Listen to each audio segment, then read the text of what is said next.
Hello everyone. In the last videos, we have seen the carbohydrates, proteins, lipids, and nucleic acids from the biomolecule chapters, isn't it? So in today's video, we are going to discuss with the enzymes. And before enzymes, we have few important points in the first two pages.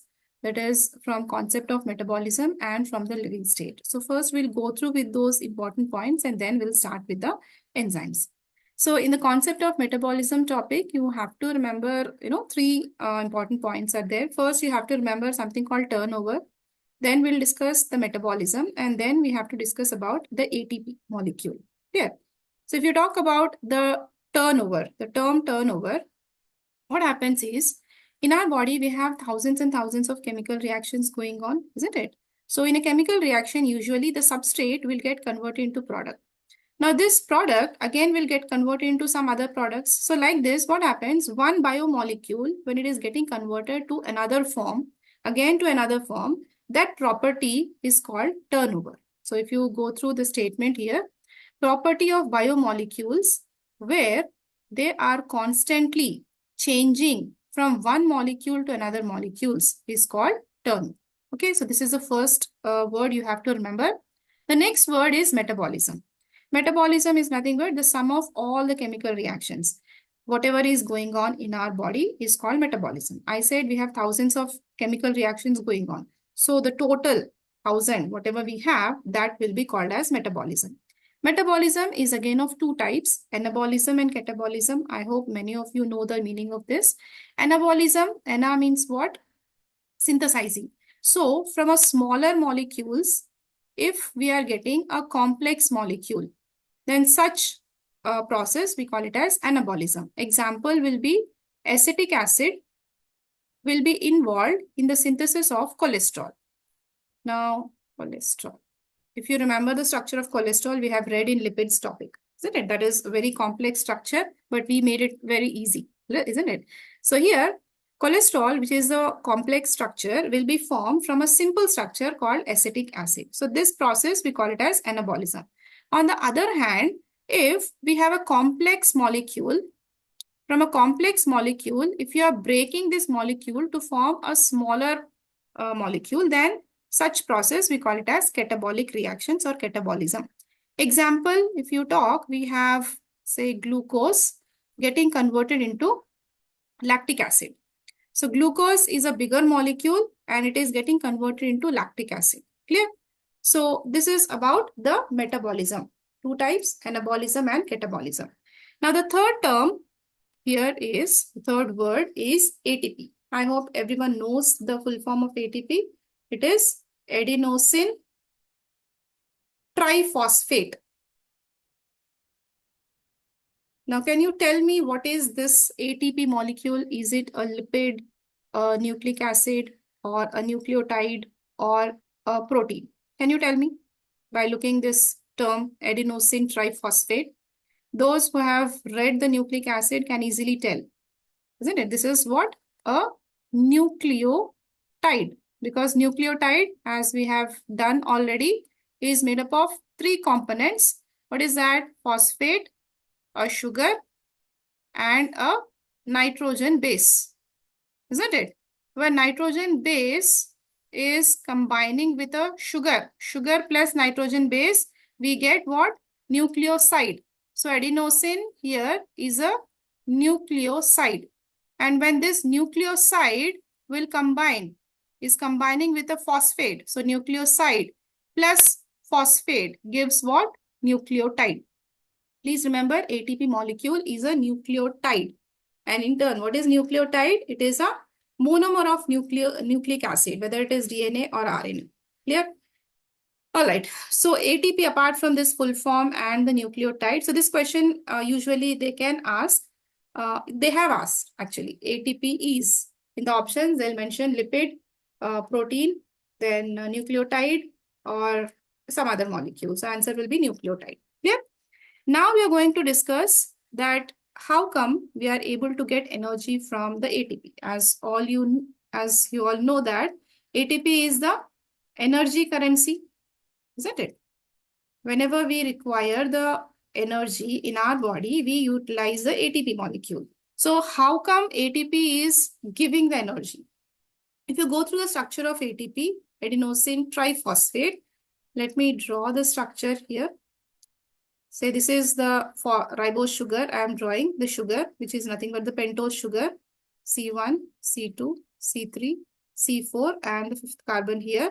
We know that to the first carbon is attached our nitrogen base. So in case of ATP, it will be adenine. And at fifth carbon, we have phosphate. So let me elaborate the structure of phosphate here. It will be something like this. Phosphate, double bond O, OH, and OH. Okay, so this structure, what I have drawn now, will be my nucleotide, that is adenosine monophosphate, because I have attached only one phosphate here. But on the other hand, if I am attaching two more phosphates here, then it becomes what? Adenosine triphosphate. So we draw with some other color. Here phosphate, second phosphate I am attaching, and again the phosphate. Okay, and how come we are able to attach here? By losing the water molecule. Between them, one water molecule will be lost. So this is the structure of adenosine triphosphate, wherein we have three phosphate molecules, the first, second, and the third phosphate. Clear? And how do we get energy now? The bonds between the first and second and third. That means what here? The bonds which are present here and here. These two bonds are actually the high energy bonds. Right? They are high energy bonds. So whenever we require energy in our body, we break the bonds between the first and second phosphate. That is, this bond we break and this bond we break. So when you break the bond, we know that energy is liberated. So especially from ATP molecule, if you break the bond between first and second and third phosphates, we liberate the energy. Clear? So this is all about the ATP molecule. Next, we'll talk about something called living state. Okay, so we are done with metabolism concept, where we have read turnover, metabolism, types of metabolism, anabolism and catabolism, and the ATP molecule. Now the second topic, very small again, we have something called living state. Please remember, living state is synonymous with metabolism. Okay. Now, what they have told here, you have to remember few very important points. Clear? First and foremost, living state is equal to metabolism. Both are synonyms. Second point is, living state is non-equilibrium and steady state. Clear? So this kind of questions will come in the statement-based questions. They'll give you the statement and they'll ask you whether it is true or false. They can give you like living state is a equilibrium steady state, or living state is a non-equilibrium non-steady state, like that. So please don't get confused. And in order to prevent confusion, you have to know the meaning of it. All right. So the statement goes like, living state is a non-equilibrium steady state. Now, what do you mean by non-equilibrium? See, whenever we see any chemical reaction going on in the laboratory, what happens? We have a substrate and this substrate will get converted into product. Okay. Whatever substrates we have, ultimately the product will be formed, and we say this chemical equation has attained its equilibrium. That means it is over. Whenever all the substrates are converted into products, we say the chemical reaction has attained its equilibrium. Now, no more chemical reaction will go on in that particular test tube or whatever it is. Okay. If the same thing happens in our body, if all the chemical reactions have come to an end, what happens? The organism dies, isn't it? Whatever metabolic reactions or whatever chemical reactions, the thousands of chemical reactions which are going on in my body come to an end, what happens? I will die. So I don't want to attain the equilibrium. That is what it is mentioned. Okay. The living state is a non-equilibrium state. That means I do not want to attain equilibrium. I don't want to complete my chemical reactions. So that is the reason why living process is in always a constant effort to prevent falling into equilibrium. I always want to prevent to fall into the equilibrium. Okay. This is the meaning of living state in a non-equilibrium. So we don't want to attain equilibrium state. Apart from that, living state is a steady state. Now, what do you mean by steady state? See, whatever biomolecules we have in our body, that will be in a particular concentration. Say, for example, if you have a glucose concentration, we have definite blood glucose levels in our body, isn't it? If you consider any other ions like sodium, potassium, whatever. So for each and every molecule, we have certain fixed concentration in our body. So that is what we call it as steady state. Clear? So living in the living organism, always, please remember, chemical reactions or metabolism is always in a non-equilibrium and steady state. So these are the statements they usually ask from this topic. And the last statement or the last data you can say is the blood glucose concentration. Glucose concentration in blood. Please try to remember the value. It is 4.2 to 6.1 millimoles per liter. This is also they can ask. Very, very important. So this is all about the two topics, very small topics, the concept of metabolism and living state. Now we'll start with the actual topic, that is enzyme. So coming to the enzyme, we know enzymes are called biocatalysts. Catalysts are the molecules which are involved in increasing the rate of chemical reaction. Since these molecules are present in the living organism, please remember enzymes are always present in living organisms, and hence we call them as biocatalysts. Now, enzymes are usually made up of proteinaceous. So we can say majority of the enzymes are protein. Okay, why did I say majority? Because we have some enzymes which are non-proteinaceous also. So please remember like that. So majority of the enzymes are proteinaceous, except we have ribozyme and ribonuclease, which are our RNA enzymes. And these enzymes are usually involved in protein synthesis. During protein synthesis, ribozyme and ribonuclease are involved. Okay. Next, we'll talk about the properties of enzymes. So first property, they are made up of protein. Please remember again, not all the enzymes are proteinaceous. Exceptions you have to remember. Okay, ribozyme and ribonuclease. And next point, enzymes do not start a chemical reaction. Then what is they are doing? Whenever a chemical reaction is going on from substrate to product, whenever chemical reaction is going on, enzymes will come in between. Okay, they will not ask the substrate to start the chemical reaction. Substrate has to start its chemical reaction on its own. Clear? That will not be done by enzyme. So when the substrate has to convert into product, the in-between steps, whatever we have, that will be taken care by enzyme. All right. So it will not start the chemical reaction. It is only involved in the middle of the chemical reaction. Second one, efficiency. It increases the efficiency of the chemical reaction. The rate of chemical reaction is increased. That is why they are called biocatalysts, isn't it? Fourth point, they are unchanged. That means what? Whenever the substrate is getting converted into product, now we know enzymes will come in the middle. Even though they are coming in the middle associated with the substrate, okay, they will not change their shape and size. Ultimately, if suppose this was the shape of the enzyme, whenever the product is formed, enzyme will be of its same shape. It will not change its shape. So it is unchanged form. And the last point with respect to property is enzyme specificity. Each and every substrate in our body is specific to certain enzyme. If you remember the glycolysis pathway, we have 10 steps, isn't it? There are 10 steps in glycolysis, and if you observe the enzymes, what we have used there are 10 different enzymes. So each and every enzyme is specific to a substrate. Clear? So these are the properties of our enzymes. Next, we'll talk about the differences between enzyme and catalyst. So here, first and foremost point, enzymes are made up of proteins and they are very, very complex structure compared to catalyst. See, what do you mean by catalyst? Like what kind of molecules are involved in catalyst? We can have iron, nickel, cobalt, chromium. Okay, not all at a time, only one element.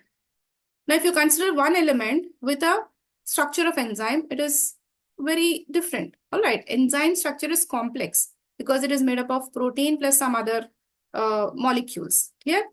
So coming to the structure, enzymes are more complex compared to catalyst. Enzymes always are seen in living cells, whereas catalysts are not present in living cells.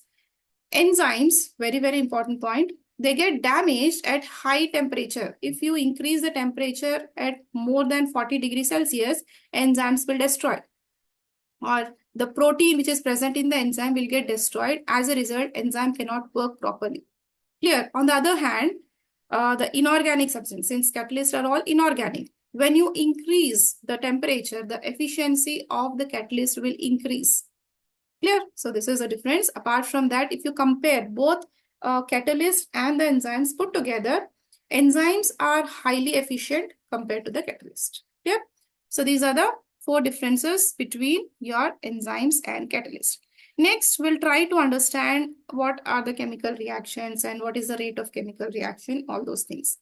Already I have mentioned all those points like in my examples.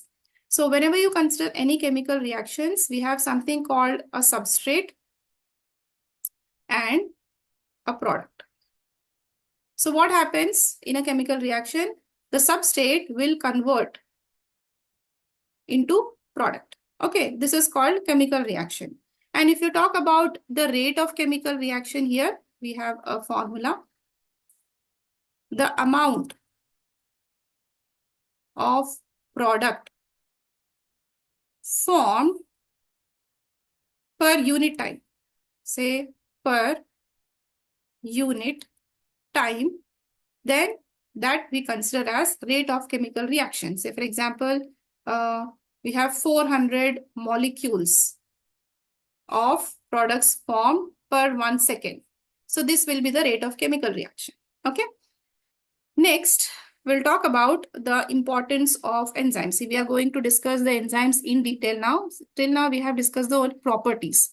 Then we will discuss the structure and everything. So before that, I just wanted to give you the importance of enzyme. How important is the enzyme for any chemical reaction? So for that, I'll give you an example here.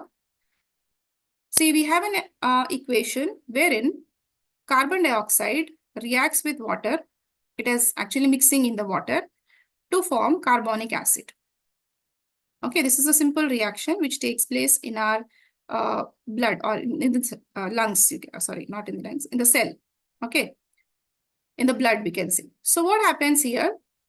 If this reaction is without an enzyme, then the rate of chemical reaction would be 200 molecules formed per 1 hour. So in 1 hour, 200 molecules of carbonic acid are formed. Okay. But if you consider the same chemical reaction, the same product will be formed. But here we use the enzyme called carbonic anhydrase. This is very important because this is given in your textbook, not in this chapter. In what is that? Breathing and exchange of gases. In that chapter, they have given this equations. So you have to remember. So the same reaction, if it is taking place in the presence of an enzyme called carbonic anhydrase, can you imagine the rate of chemical reaction? Yes. Can you imagine? Just mention, just imagine. If I tell you it is 6 lakhs molecules are formed per second. Can you make out the difference here? How much is the difference? It is almost 1 million times. Isn't it? 1 million times the rate has increased. So this is the importance of the enzyme. Where is 200 molecules per hour and where is 6 lakh molecule per second? Isn't it? So that is why enzyme topic is important. All right. So next we'll discuss something called the structure of enzyme. Here, enzymes, as we have discussed, is a protein with tertiary structure. If you remember, tertiary structure. If you remember the protein topic in biomolecules itself, 1 second. Let me remove this.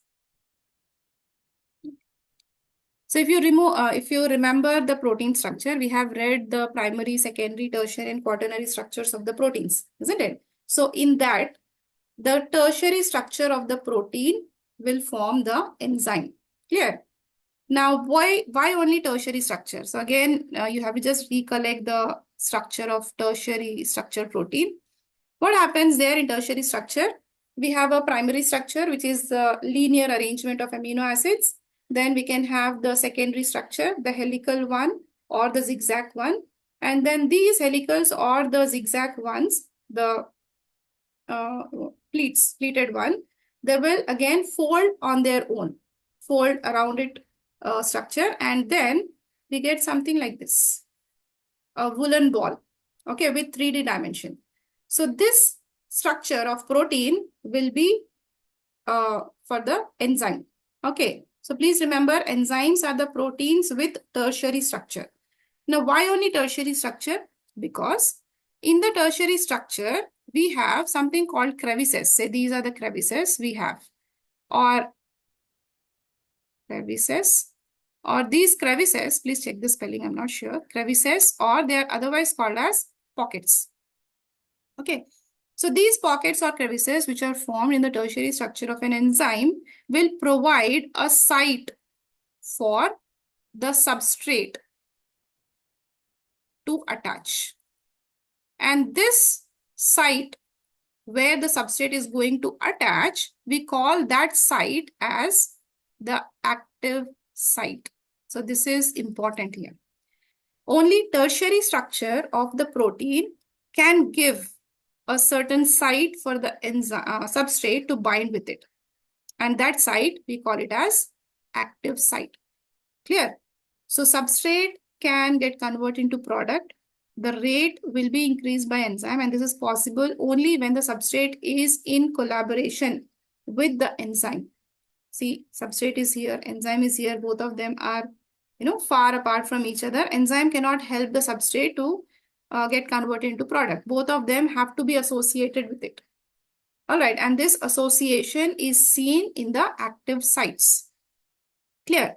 So what exactly happens during a chemical reaction in the presence of enzyme that I'm going to discuss here? Let us consider this is the enzyme. Okay, and here this is the active site. So what did I say? What is active site? Active site is an area where the substrate is going to bind. And let me consider this is the shape of my substrate. Okay. Now what happens? During the chemical reaction, the enzyme will bind with the substrate. So here in the active site, now this was the active site. It will, the substrate, this is S and this is E. So substrate will go and bind with the enzyme, and this we call it as enzyme substrate complex. Okay, so from here we get enzyme substrate complex. Now what happens? Many chemical bonds and bonds will be broken and formed. Newly bonds will be formed and broken to form a product. So here the enzyme will remain as it is. Okay. I draw the enzyme with pink color. So let me use pink only here. So this was the enzyme I have. Now due to the formation and breaking of bonds here, what we see here is the product will be formed, which is again attached to the enzyme. So here, this is the product we have. Okay. So from this enzyme substrate complex, what we are getting? We are getting enzyme product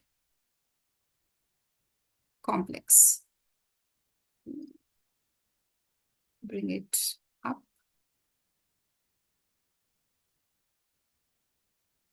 Okay. And from this, what happens is the enzyme will be released from the product. So this will be my enzyme plus my product, which is complex. Okay. And what is happening here? the enzyme is again free to accept one more substrate. So this is what we see during the chemical reaction. Okay, let me explain this once again. So we have an enzyme with its active site. We have a substrate here. This substrate will go and bind to the active site of the enzyme to form what? Enzyme substrate complex. During the formation of enzyme substrate complex, there will be several bonds which will be broken and new bonds will be formed. As a result, this substrate will form product. Again, the product is associated with the enzyme, so we call it as enzyme product complex. Now what happens, once the product is being formed, this product will get detached from the active site of the enzyme, and now this enzyme is free to take up a new substrate here. Okay, so this is how the substrate is involved in the chemical reaction. Now we will study how come this enzyme is increasing the rate of chemical reaction. Before we have read how is enzyme involved in the chemical reaction. In this topic, I am going to tell you how this enzyme is going to increase the rate of chemical reaction. Okay. So if I give you the simple statement or simple answer for this question, answer would be by decreasing, what is the spelling? Decreasing, please check. By decreasing the activation energy. Decreasing, CREASING. Okay, so this will be the answer for this question. Enzymes usually increase the rate of chemical reaction by decreasing the activation energy. So now we have to focus on the term called activation energy. What do you mean by activation energy? That we are going to discuss. Okay. So for this, we have a graph in your textbook. I'll draw the graph for you and I'll explain by using that graph. Okay. So here, what we are going to do is, in the graph, I'm going to take the progress of chemical reaction, progress of the chemical reaction on the x-axis, and the potential energy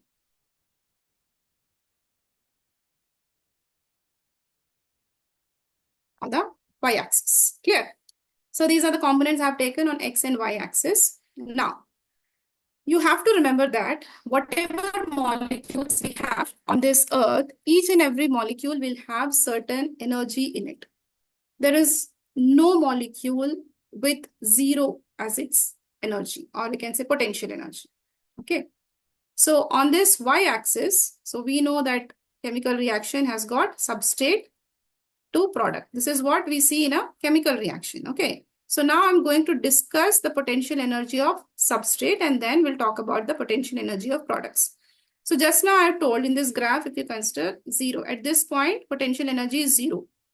And I'm telling that no molecule on this earth will have potential energy as its zero as its potential energy. Okay. So let me consider that what is going on with my pen tab. 1 second. Let me adjust this. Okay. So since, once again, no substrate or no molecule can have zero as its potential energy. So somewhere, let me consider this as 10, 20, 30, 40, 50, 60. Okay, so these are the potential energies in joules. Now, let me consider that my substrate has got 30 joules of energy.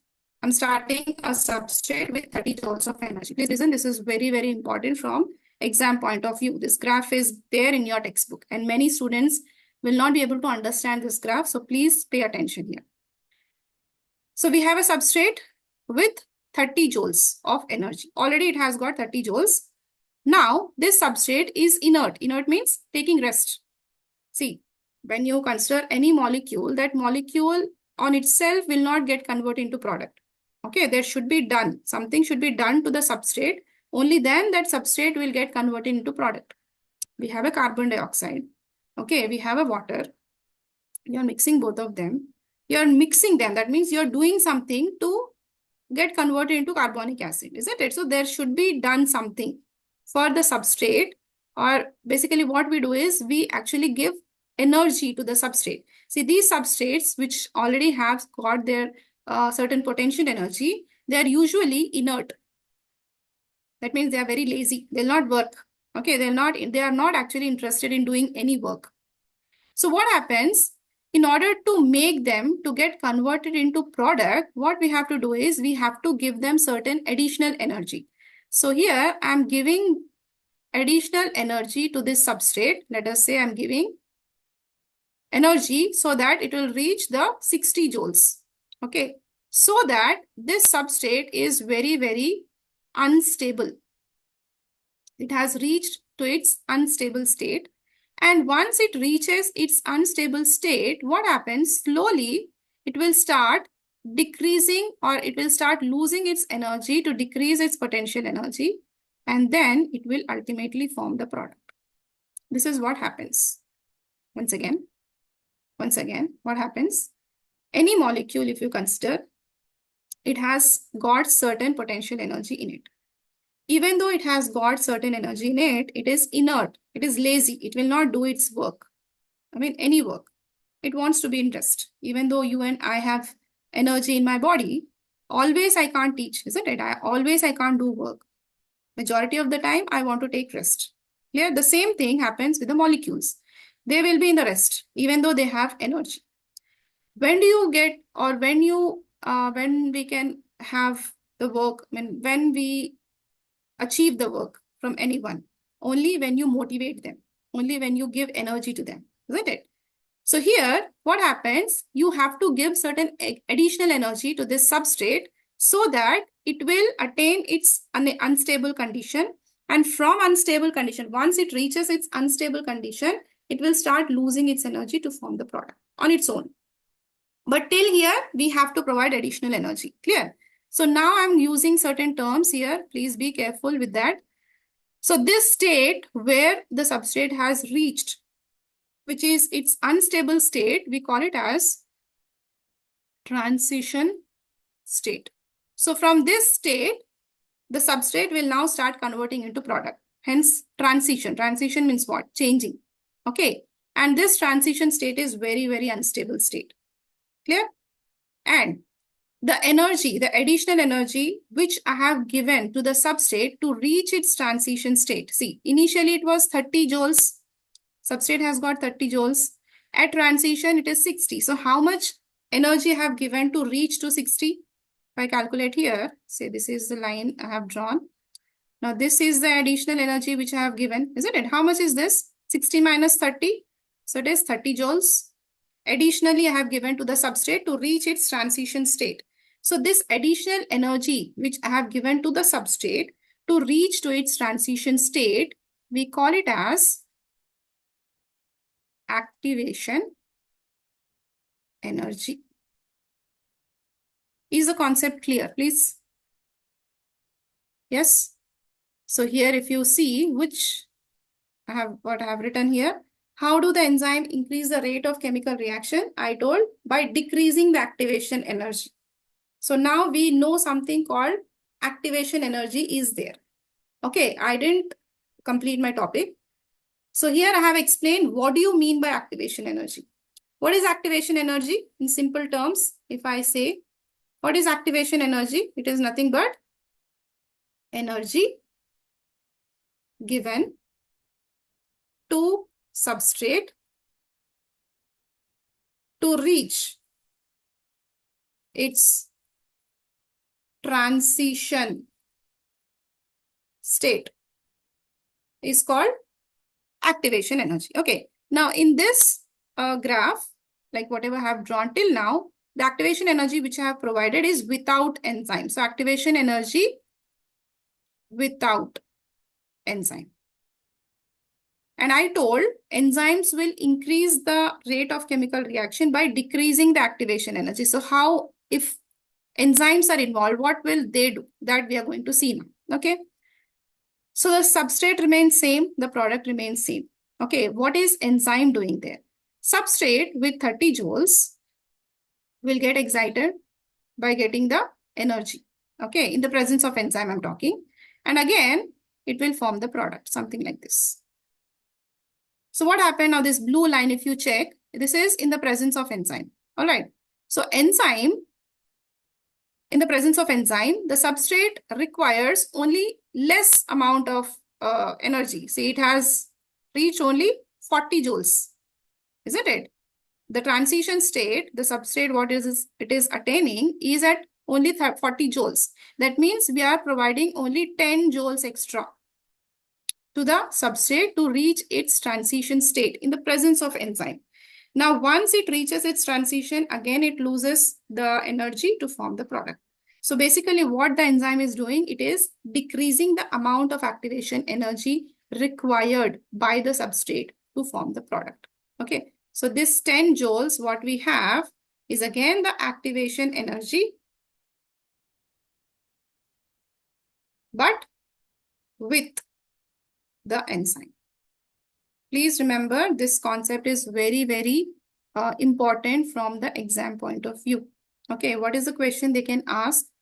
First and foremost, how do the enzyme increase the rate of chemical reaction?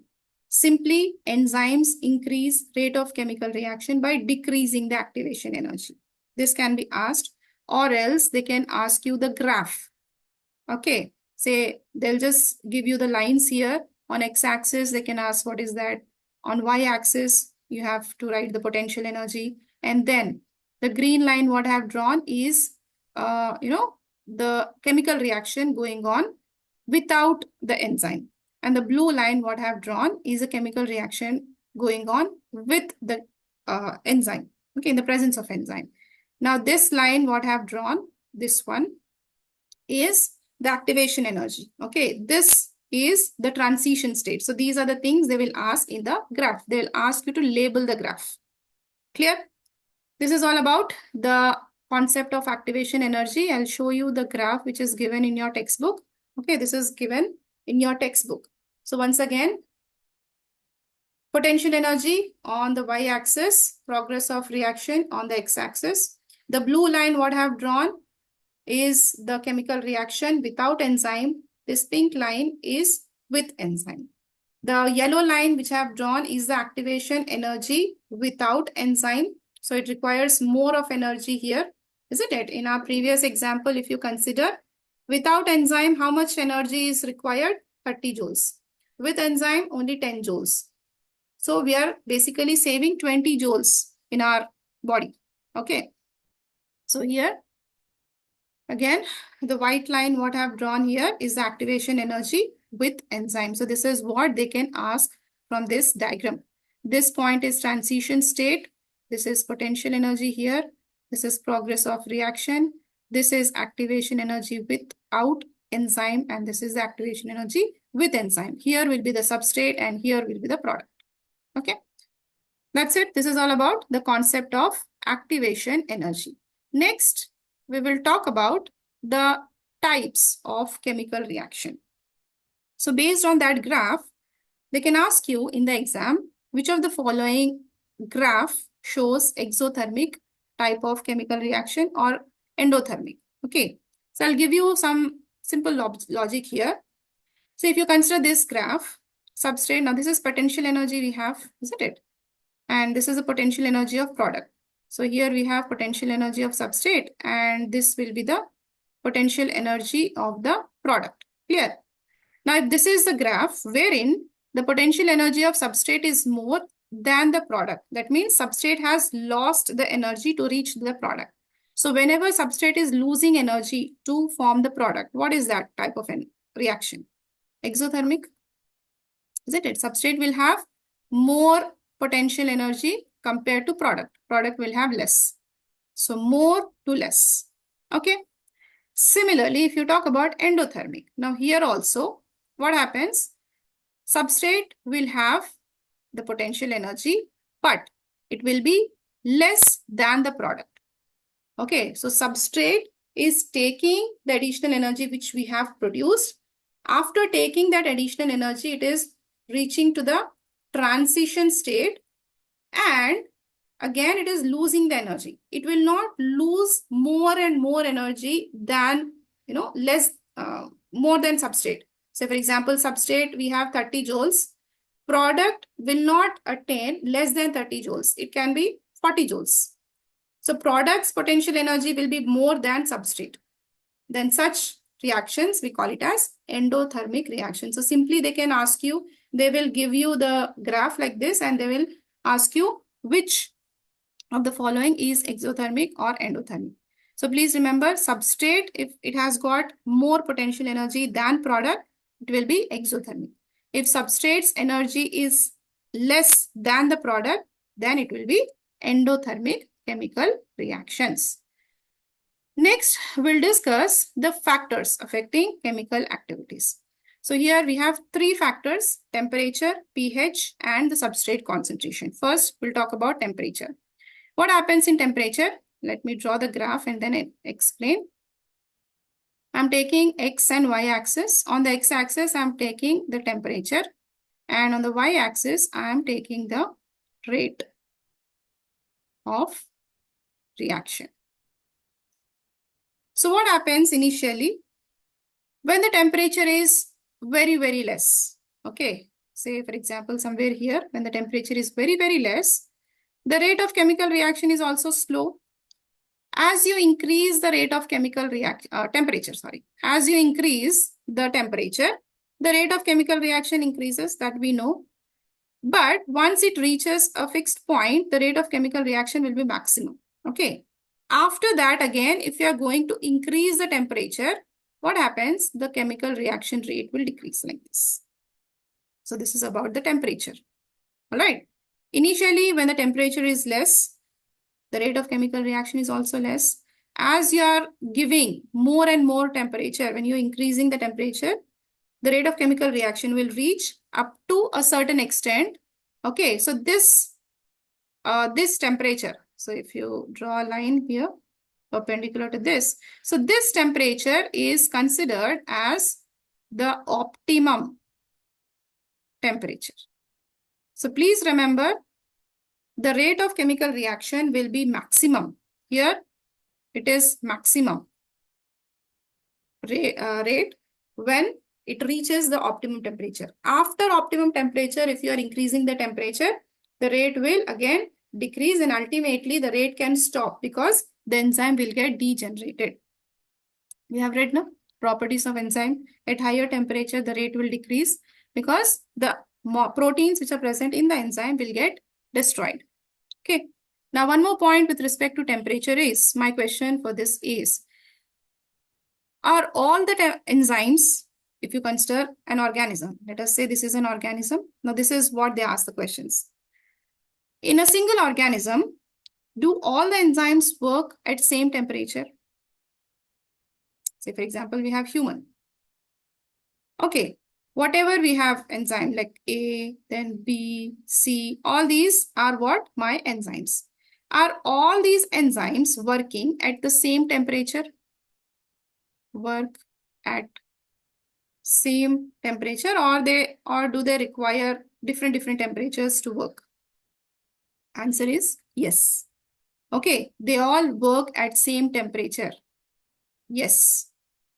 That is the reason why we try to maintain our body temperature. See, the human body temperature is what? 37 degrees Celsius, isn't it?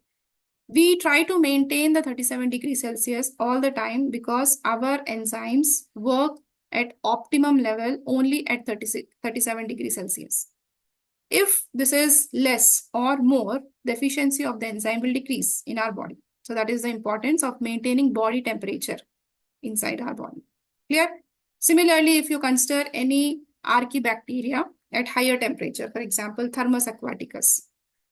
Okay, so there the bacteria, all the enzymes in that bacteria will work optimally, maximum efficiency at 95 degrees Celsius because the bacteria always resides at high temperature. Okay, so for each and every organism, there will be fixed temperature, body temperature, because all the enzymes in that organism work at the same temperature. But again, if you consider two different organisms, it is different. Like Humans, it is 37 degrees Celsius. Thermus aquaticus is an archaebacteria wherein the optimum temperature will be 95 degrees Celsius. Okay, so the temperature regulated in that bacteria is 95. All the enzymes will work at 95 efficiently, whereas in our case at 95 will die. Okay, so this is what you have to remember with respect to temperature. Next, coming to pH. Here also we get the same diagram, same graph. What happens? Let us take pH in the x-axis, and here we have rate of the chemical reaction. So here also, when the pH is low, the rate of chemical reaction will be low. As it increases, it will increase. Okay, once it reaches the optimum pH, let us take, this is my optimum pH, the rate will be maximum. And once I cross this optimum pH, again the rate will decrease. Clear? Example, if I take in humans itself, okay. Now my question for this is, are all the enzymes in humans working at same pH? Do they require same optimum pH, or is the pH same for all the enzymes to work at their maximum efficiency? Please think and answer. Are all the enzymes in humans working at the same pH? Answer is no. Because if you talk about the enzymes in the buccal cavity, example, if I consider amylase, it will work at the neutral, almost neutral temperature. We can have 6.8 pH. Okay. Then in stomach, if you consider, in stomach, if I consider any enzyme, let us say pepsin. Okay. So this pepsin will work efficiently at 1.8, that is acidic. And in intestine, if I talk about trypsin,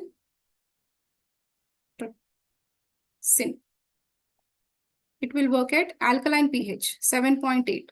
Okay. So what is happening? In a single individual, in a single organism, enzymes will have different optimal pH. In buccal cavity, amylase work at 6.8 pH. If you provide 1.8 in buccal cavity, amylase cannot work. Clear? So within an organism, pH will change for each and every enzyme. But within an organism, temperature will remain same. That means optimal temperature is same for all enzymes, but pH will change. So these points are very important. Next is substrate concentration. Again, we have a graph, very important graph for this also. If you talk about substrate, let me consider, say we have total 100 substrate molecules. Okay. And here I have, let us take 20 enzymes.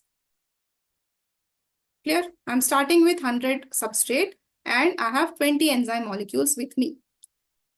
So initially I have taken, see 20 enzymes are fixed. Okay, so this is fixed. I'm starting with 20 enzyme, which is fixed. Now what I'm doing is, I have given 5 substrate molecules to this enzyme so that it will convert 5 into 5 products. Okay. Now what I'm doing, instead of giving 5, what I'm doing is I am giving, say, 50 substrate molecules. Here, instead of 50, no, not this. So instead of 5, now I'm giving 10 substrate molecules. What happens? Out of 20, 10 enzymes will take the 10 substrate and those will get converted into 10 products. Isn't it? Now I'm increasing the substrate concentration to 15. What happens? Out of 20 enzyme, 15 will take the substrates and 15 enzymes are involved in changing the 15 substrates into 15 products, isn't it? Let me consider taking 20 substrate molecules.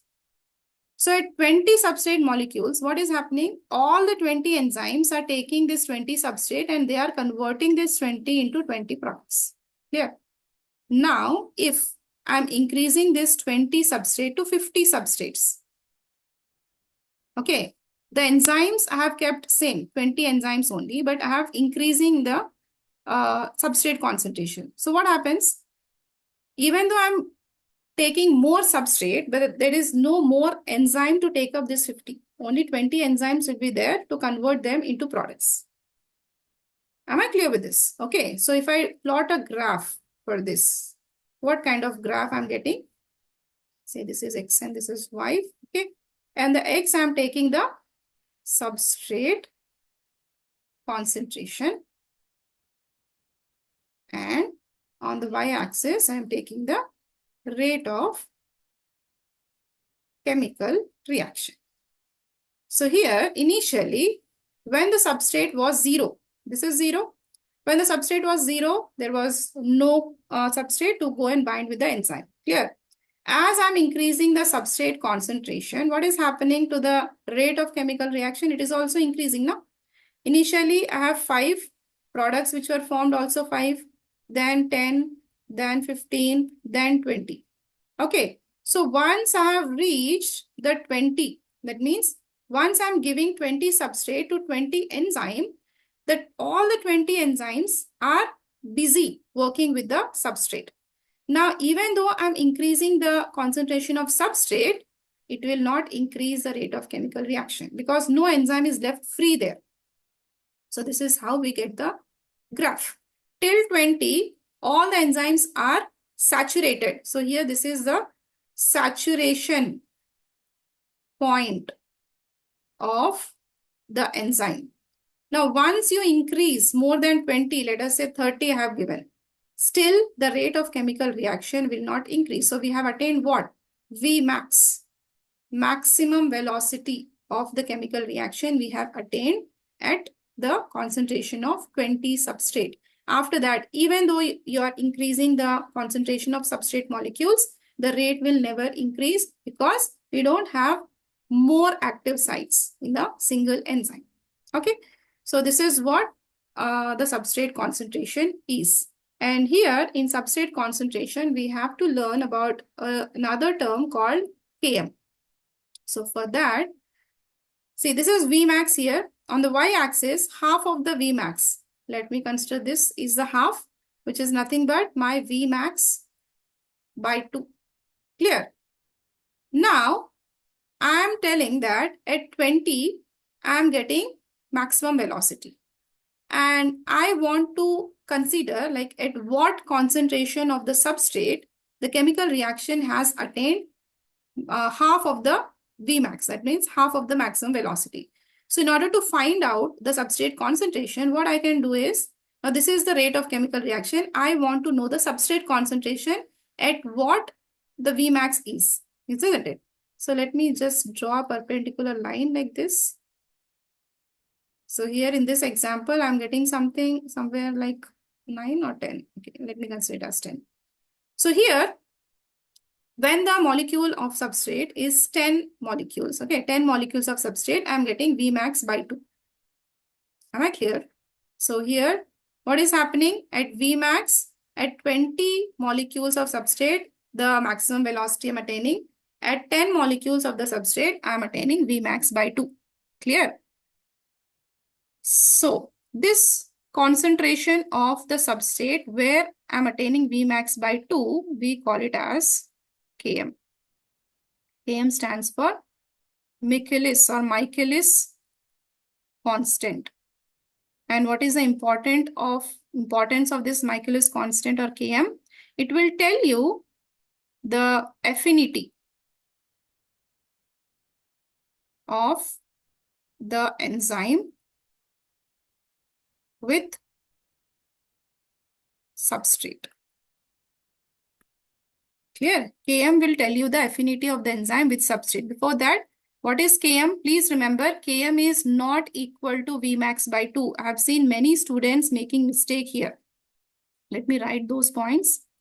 Km is not equal to Vmax by 2. Many people think that since we are plotting the graph, perpendicular to the Vmax,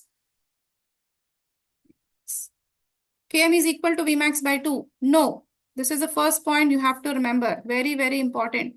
Km is not at all equal to Vmax by 2. Okay. Second point.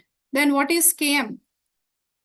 Km is the substrate concentration. It is the concentration of substrate where we attain the Vmax by 2, or instead of V, we can write chemical reaction. Chemical reaction attains half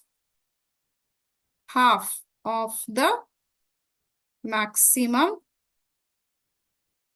velocity. Okay, these are the very, very important points with respect to Km. First and foremost point is this. I don't know, many people, many students, they think Km is equal to Vmax by 2. No, it is not. Clear? All right. So this is all about the properties of the enzyme. Next, we'll talk about something called inhibition of enzyme activity.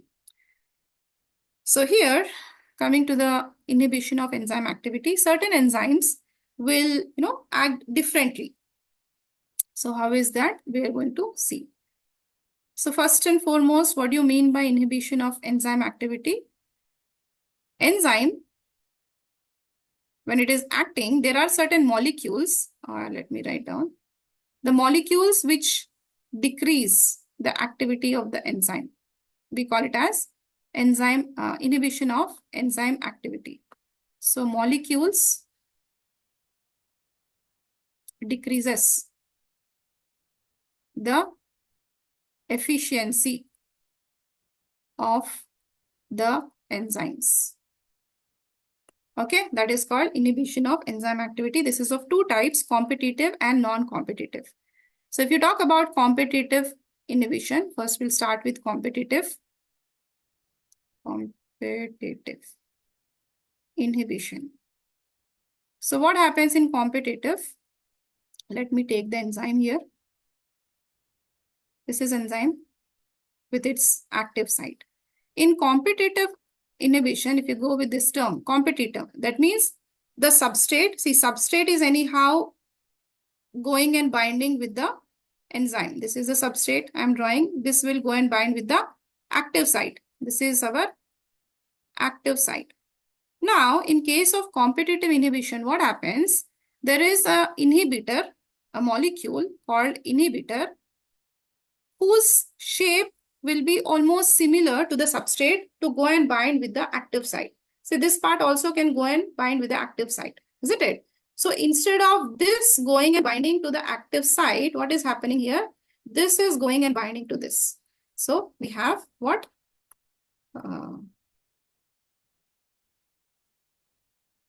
Enzyme like this, and we've seen what?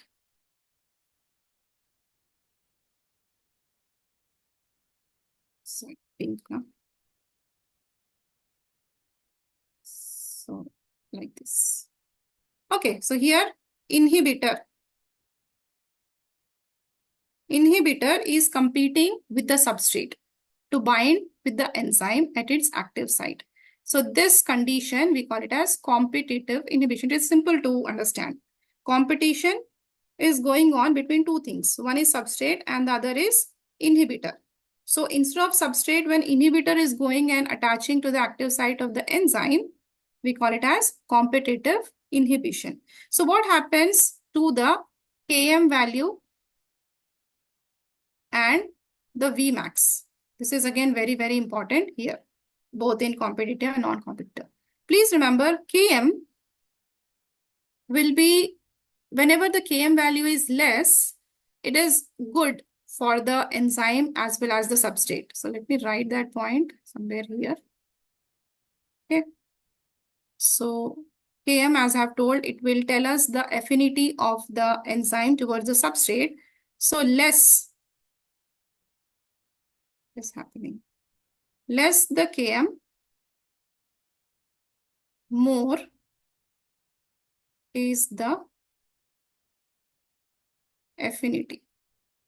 So you can remember, kam Km अच्छा है. Because if more is the affinity of the substrate with the, of the enzyme with the substrate, it is good for us, isn't it? Chemical reaction can take place very fast. So please remember, kam Km अच्छा है. Less the Km, more will be the affinity and more will be the rate of the chemical reaction. So here, what is happening now to the Km and Vmax that we are going to see in competitive inhibition? See, when there is competition between two things, substrate and the inhibitor, what happens to this enzyme? It has to divide its affinity, isn't it? That means usually the substrate's affinity was more when there is no inhibitor. But once the inhibitor has come, now what has done here? Enzyme has to divide its affinity or love, we can say. Affinity is nothing but love. So it has to divide its love between the both substrate and inhibitor. So what happens to that love or affinity? It is just like your, a mother with a single child and a mother with two children. Initially, when the mother has only one child, what happens? All the love and affection was given only to that one child. All right. Now, when the mother has the second baby, what happens to that KM, not KM, the affinity? Yes, it is getting divided, isn't it? It is getting divided between the two children. So here also, the affinity is actually being divided between the substrate and the inhibitor in case of competitive inhibition. Clear? So the value of Km will get decreased because the enzyme has to divide the Km. Enzyme's affinity will decrease towards the substrate because both of them are looking same. Both the children are same for the mother. So both of them will get the equal value, isn't it? So Km value decreases. This is very, very important point you have to remember with respect to competitive inhibition. Compared to Vmax, it will remain same. So these are the point you have to remember. Okay. Next, if you talk about the non-competitive inhibition, non-competitive inhibition. So here, what happens is, let us take an enzyme again. Okay. And I have a substrate again, like this. Okay. This is my substrate. What happened? All right. And this is my active site. Clear? In case of non-competitive inhibition, let me consider this as inhibitor. Now this inhibitor, instead of going and binding with the active site, it will go and bind to the enzyme somewhere else. Not to the active site, but somewhere else like this. As a result, what happens is, this enzyme will change its shape. So once the inhibitor has bound with this enzyme, it has changed its shape to something like this, wherein the inhibitor was already bound. Okay. Now, tell me, can this substrate go and bind with this enzyme if the active site is like this? No. Let me draw the substrate again here. Substrate is like this. Okay. Now, can this substrate go and bind with the active site? No, it cannot bind because the shape of the active site is changed. The enzyme shape is changed, and as a result, it is not able to go and bind with it. So basically what is happening, enzyme is not getting saturated itself, isn't it? It is not getting saturated. So here again, we have to learn what happens to the Km value and what happens to the Vmax here. Clear? Now, I have told that, I told that Km will represent the affinity. Less the Km, more will be the affinity. Okay. In competitive inhibition, if you remember, I told the Km value decreases. Right? That means the affinity increases. Sorry. I'm sorry. It should be Km increases. because the affinity decrease. Km increases because affinity decreases. Okay, I'm very sorry. Please change this. Km increases because affinity decreases. Km is inversely proportional to affinity of an enzyme towards the substrate. Okay. Now, in this non-competitive inhibition, the affinity will remain same.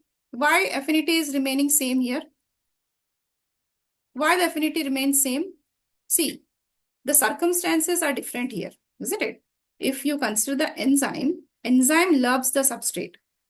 But the thing is, enzyme is not able to occupy the substrate due to the change in its structure. It doesn't mean that the love for the enzyme towards the substrate has decreased. Are you able to understand? What did I say? The affinity of the enzyme towards substrate is there here. Okay. Due to the attachment of inhibitor, the structure of or the shape of the enzyme is changed. That doesn't mean that affinity of the enzyme towards substrate has changed. Love is there still. But the thing is, circumstances are not suitable for the enzyme to go and bind with the substrate. Am I clear? So here affinity remains same. So I can say Km is same. But what happens to Vmax? Vmax will decrease. Why the Vmax will decrease? Vmax is nothing but the rate of chemical reaction. When no substrate is able to bind with the enzyme, we are not getting products. No? Whatever products we want, we are not able to get that product. So hence, the rate of velocity of the chemical reaction is decreasing, whereas the affinity and or the Km value is same. These are very, very important from exam point of view. Clear? So in exam, they can ask you, what do you mean by competitive and non-competitive? That means what exactly happens. So in competitive, both substrate and the inhibitor will compete for the same active site. Clear? Km value will increase because affinity is decreasing. It is being divided for both substrate and inhibitor. Clear? Whereas in case of non-competitive inhibitor, inhibitor will bind to the enzyme apart from the active site. And as a result, it will change the structure of the enzyme so that substrate is not able to bind with the enzyme and we are not getting product. You're not getting products here. Clear? So rate of chemical reaction is getting decreased. But what happens to affinity is same. All right. So these are the two types of the inhibition given in your textbook. Next, we'll talk about the classification and the nomenclature of the enzyme. So this is, second last topic. So please be patient. After this, we have cofactors also. All right. Coming to the classification and this, according to International Union of Biochemistry, this is again very important. IUB is International Union of Biochemistry. They have given 6 classes of the enzyme. So whatever enzymes we have, they have been classified under 6 classes. Okay. And each and every enzyme is denoted by 4-digit thing. Say, for example, if you consider hexokinase. Okay, hexokinase. So this hexokinase will be having some 4-digit number. Let us say we have 4, 6, 2, 1. Like this 4-digit structure. Now this is just an imaginary number, what I'm telling. Yeah. So hexokinase is an enzyme which is represented by 4-digit number. And each digit will tell you to which class it belongs to which subclass, sub-subclass, and the individual enzyme. For example, if you consider here, the first digit, 4, will be telling you to which class hexokinase belongs to. Okay, you'll come to know which class once I discuss the classes here. Next digit will tell you to which subclass the enzyme belongs to. This one will tell you subclass. Okay, and the one will be the individual enzyme itself. So this is how we denote a enzyme, each and every enzyme. Clear? So here in your syllabus, they have mentioned only the different types of classes. They didn't mention anything about subclass or sub-subclasses, different types of sub or sub-subclasses. Clear?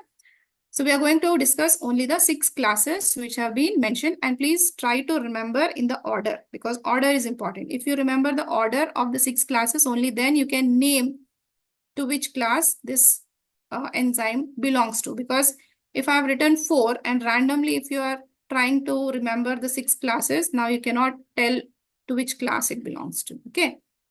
So here the first class we have is dehydrogenase or oxidoreductase. What happens here? Whenever the enzyme are involved in transfer of proton, H plus ions, or electrons from substrate to product, then such reactions are called oxidoreductase or dehydrogenase. D means what? Removal. So only transfer of hydrogen, let us say we have substrate to which the hydrogen is attached, and this is getting converted into product. So we are removing, or let me consider one more. Okay, so we have H substrate, we have one more A. So what is happening? We are transferring this hydrogen from one substrate to another substrate. So here after becoming product, S will be same as it is plus AH. So hydrogen is being transferred from S to A. So here it becomes AH. And whenever hydrogen is being removed, what happens to that particular thing? It becomes reduced. Sorry, it becomes oxidized, isn't it? So here S is being oxidized, and when AH, A is being attached to hydrogen, it gets reduced. So these points you have to remember for oxidation and reduction. Example, if I give you, then it will be very easy for you to understand. I can give you the example from glycolysis. If you consider glycolysis, we have a step called PGAL, okay, 3-phosphoglyceraldehyde. PGAL gets converted into 1,3-bisphosphoglycerate. Clear? So what happens here? PGAL will take up the hydrogen from NADH2, NADH plus H plus, and then this hydrogen will be taken by PGAL so that it get converted into 1,3-bisphosphoglycerate. Okay, so NADH will get converted into NAD plus. Understood? Clear? So what is happening here? Hydrogen is being taken by PGAL to form 1,3-bisphosphoglycerate, and NADH will get converted into NAD plus. So here, which is getting oxidized and which is getting reduced?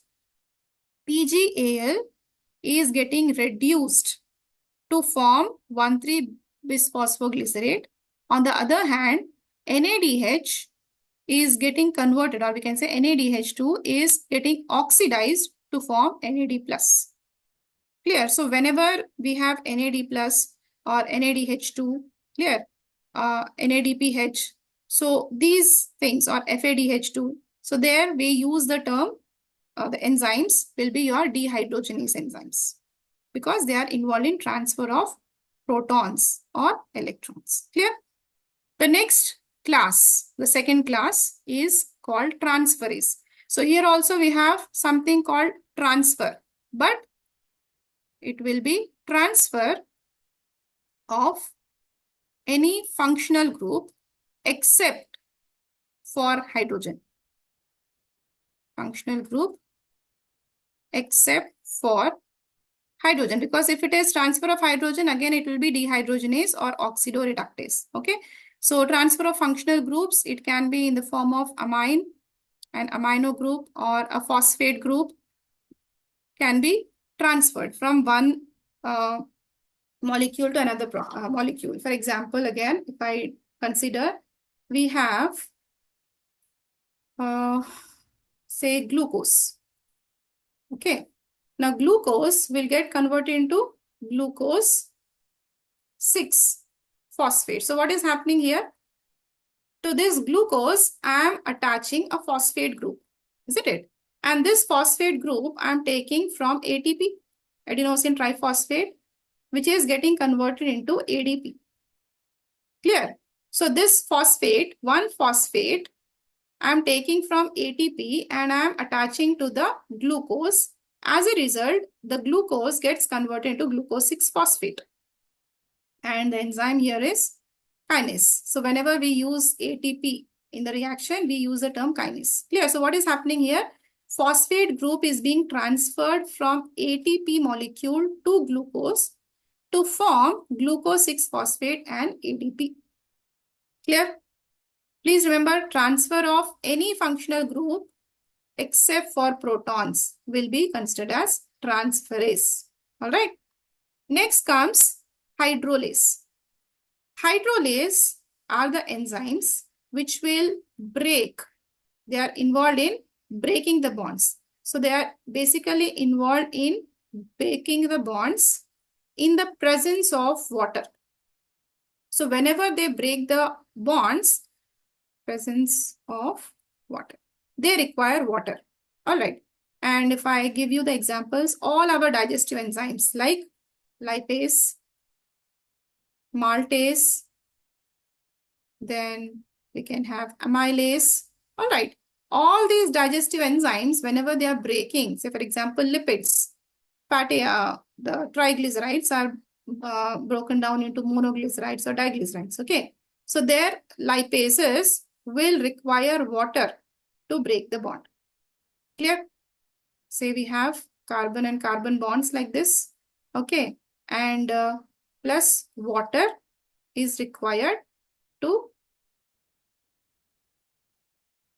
have the bonds like this. So one will have H and the other will have the OH like this because water is required for that.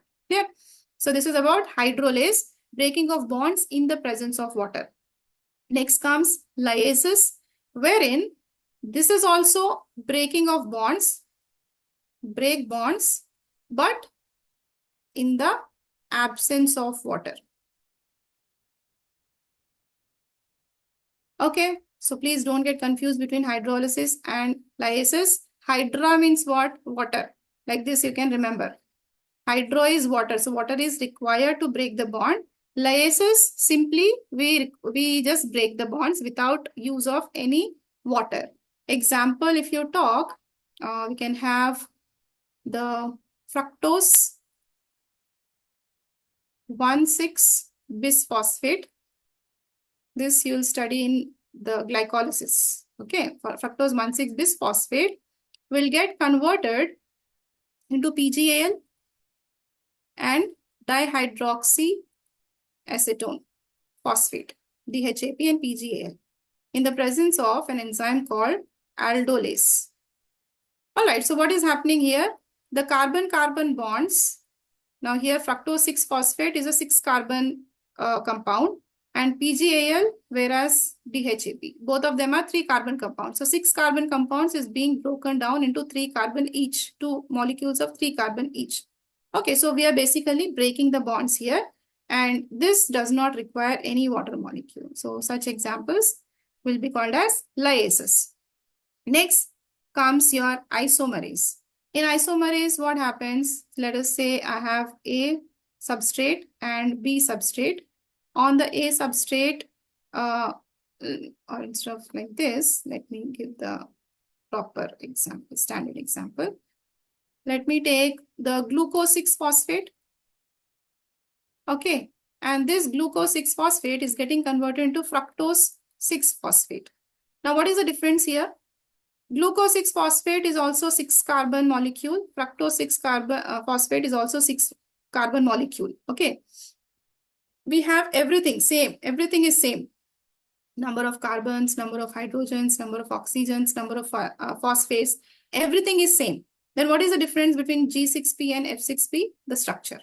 So here only the structure is being changed without changing the number of molecules. Clear?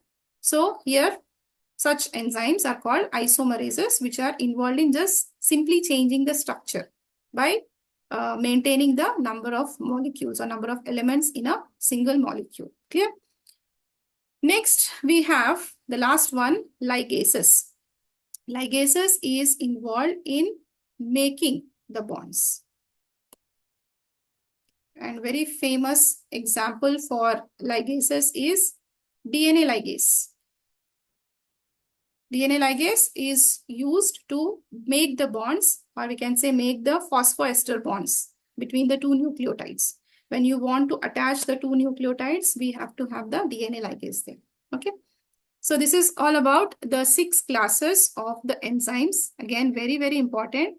And out of these 6, you have to remember first is oxidoreductase, then comes transferase, third is hydrolase, fourth is lyase, fifth is isomerase, and sixth is ligases. Sequence you have to remember so that in the exam, if they ask to which class a particular enzyme belongs to, if the number is 4621. Are you able to understand?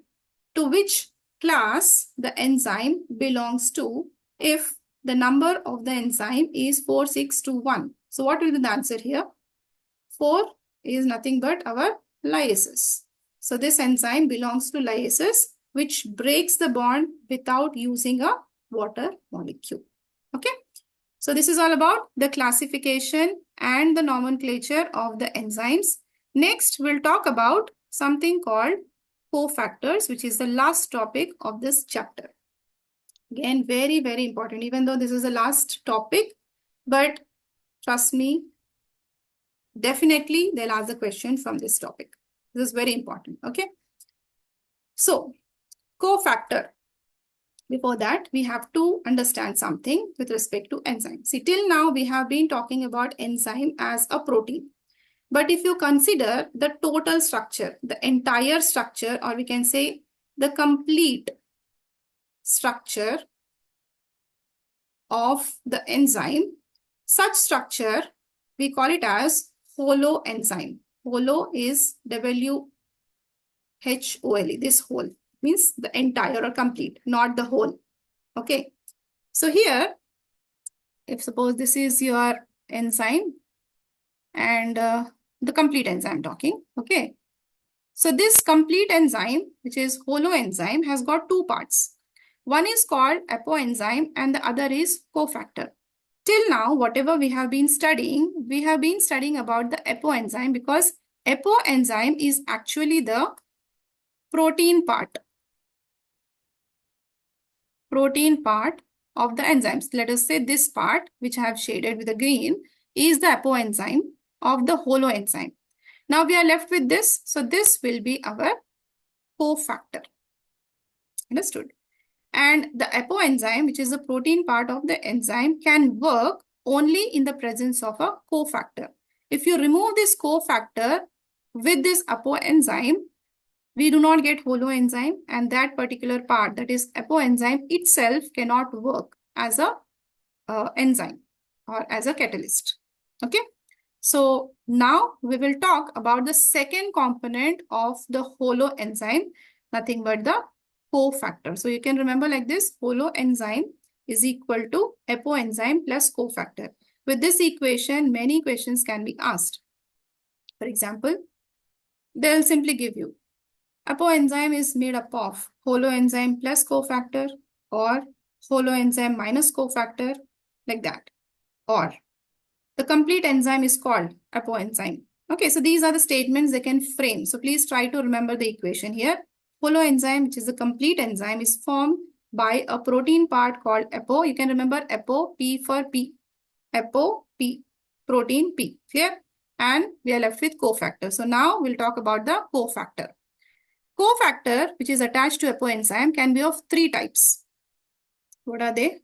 We'll quickly go with that. The first one is called prosthetic group. Second is called coenzyme. And the third is metal ion. Okay. If you consider prosthetic and coenzyme, both of them are organic molecules. Then what is the difference here? Prosthetic group is always bound to the apoenzyme. That means you can take a relationship between a husband and wife. See, wife is always associated with the husband. I mean, husband and wife, both of them are always associated with each other, isn't it? So like that, you can consider with a prosthetic group. So even though there is work or not for the enzyme, the cofactor in case of prosthetic group is always associated with the apoenzyme. On the other hand, in the coenzyme, if you talk, it is made up of organic, just like your prosthetic, but it is transiently or temporarily bound. So it is just like your, girlfriend and boyfriend relationship, we can say. Whenever there is work, both of them will bind with each other. When there is no work, they'll not be together. Okay. So something like that you can use. All right. So prosthetic group and coenzyme both are organic. One is tightly bound, the other is loosely bound. This you have to remember. And here again, please don't get confused between cofactor and coenzyme. Questions will be asked like, are all the coenzymes cofactor? Are all the cofactors coenzyme? Yes? Can you tell me the answer? Are all the coenzymes cofactor? Answer is yes. All the coenzymes are cofactors. Are all the cofactors coenzyme? Answer is no, because cofactors can be prosthetic group or metal ions. Clear? So please don't get confused there between cofactors and coenzymes. Like this, they'll confuse you. So this is about prosthetic and coenzymes. And if you talk about metal ions are inorganic. We know that. Okay, like we have iron, we can have cobalt, we can have manganese. Okay, all these will be your metal ions which are associated with the apoenzyme. Again, examples are important. So if you talk about prosthetic, the husband and wife relationship, we have heme. So heme is a prosthetic group present in an enzyme called peroxidase and catalase. These are the two types of enzymes we have where heme will act as a prosthetic group. So heme is always associated with peroxidase. Also, heme is always associated with catalase. Okay. Now, where do you learn this peroxidase and catalase? Where we discuss this is, if you remember the hydrogen peroxide in the lysozymes, okay, the H2O2 will get detoxified into water plus oxygen in the presence of peroxidase and catalase in lysosomes. So that is where we discuss peroxidase and catalase, okay. Please remember heme, very, very important, is a prosthetic group for peroxidase and catalase.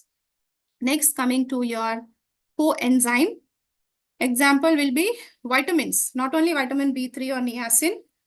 Usually, any vitamin, when you consider, it is acting as a coenzyme in our body. Okay. So in your textbook, they have given niacin, which is present in NAD and NADP. So whenever you read NAD and NADP, there niacin is acting as a coenzyme. Okay. And then last one, metal ion, zinc. Again, very, very important. Zinc will be acting as a cofactor or in the form of metal ion for carboxypeptidase. Where do you read about carboxypeptidase? Carboxypeptidase is a protein digesting enzyme. Okay, it is a proteolytic enzyme which is released from your pancreas. Clear? So this is all about the enzymes. I hope you understood the chapter called biomolecules. Okay, so thank you very much.